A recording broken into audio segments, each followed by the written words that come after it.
ऐसे पार्षद की दबंगई की कहानी जिसे देखने के बाद आप सोचने पर मजबूर हो जाएंगे कि जनता ने जिसे पार्षद चुना था वही पार्षद क्षेत्र में रहने वाली महिलाओं के लिए काल बन गया, बल्कि पूरे घर को मारा पीटा और बेदम कर डाला।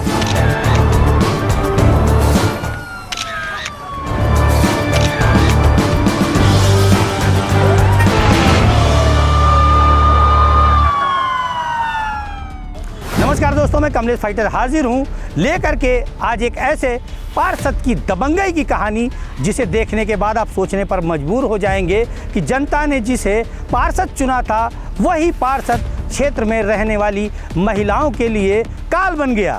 कानपुर नगर के थाना काकादेव क्षेत्र के शास्त्री नगर में रहने वाले पार्षद अरविंद यादव पर भाजपा नेत्री द्वारा आरोप लगाया गया है कि वो अपना घर बनवा रही थी और इसी बीच पार्षद अरविंद यादव ने आकर के इस भाजपा नेत्री के साथ ही बदसलूकी नहीं की बल्कि पूरे घर को मारा पीटा और बेदम कर डाला। पार्षद अरविंद यादव व उसके साथियों द्वारा भाजपा नेत्री और उसके परिवार पर हुए जुल्म की दास्तां जैसे ही भाजपाइयों को पता चली, सभी ने तत्काल थाना काकादेव पहुंच करके घेर लिया। आपके सामने स्क्रीन पर है, देखिए सभी भाजपाई वरिष्ठ भाजपाई पहुंचे हुए हैं और उन्होंने कहीं ना कहीं जो दबंग पार्षद है उसके विरुद्ध अपनी भाजपा नेत्री के लिए न्याय की मांग भी की है। और हम आपको बता दें, आपके सामने स्क्रीन पर आपको दिखाई दे रहा होगा काफ़ी संख्या में भाजपाई एकत्रित हैं, यहाँ तक कि जो इनके अध्यक्ष हैं, महामंत्री हैं, वो भी पहुँचे थे। भाजपा नेत्री के लिए महिला आयोग की सदस्य पूनम कपूर भी थाने पहुंची हुई थी। क्या कुछ कहा है उन्होंने, आपके सामने है।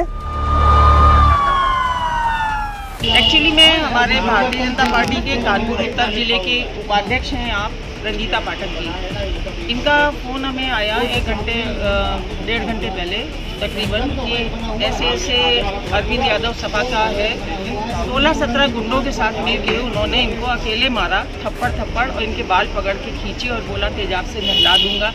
तो ये बहुत रोते हुए इन्होंने जब मुझे फ़ोन किया, उनके बेटे को भी मारा, नीचे देवरानी रहती उनको भी मारा।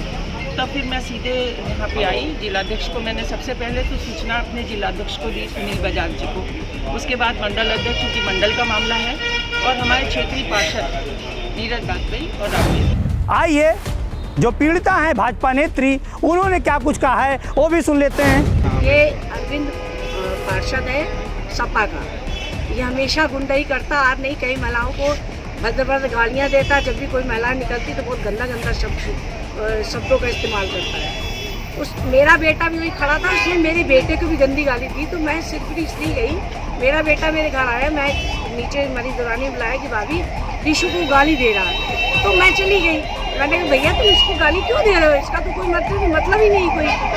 तो बस इतनी गंदी गाली मुझे दी और मेरा ये कहता उठ गंदी आप उन शब्दों का बता नहीं सकते कौन शब्दों गाली दी।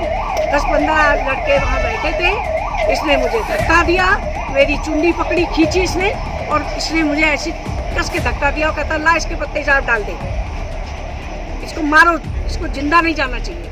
तो किसी तरह मेरा बेटा मुझे बचाने आया तो उसको भी इसको इतना मारा कि उसके नाक में काफ़ी चोटें आई हैं और सारे के सारे जो थे एक साथ टूट पड़े मेरे पर। तो सुना आपने क्या कुछ कहा है, क्या कुछ आरोप लगाए हैं पार्षद अरविंद यादव पर भाजपा नेत्री ने। अब हम आपको एसीपी स्वरूपनगर से जोड़ रहे हैं, देखिए उन्होंने क्या कुछ बताया है, आपके सामने है। ये प्रकरण थाना काकादेव के शास्त्री नगर से संबंधित है। इस प्रकरण के संदर्भ में अभी एक तहरीर प्राप्त हुई है श्रीमती रंजीता पाठक जी के द्वारा, जिसमें उनके द्वारा ये बताया गया है कि इसमें उनकी देवरानी के द्वारा निर्माण कार्य करवाया जा रहा था। इसी दौरान अरविंद नाम के एक व्यक्ति से विवाद हो गया है और उसी विवाद में जो इनके बेटे हैं उनको चोट की आई है।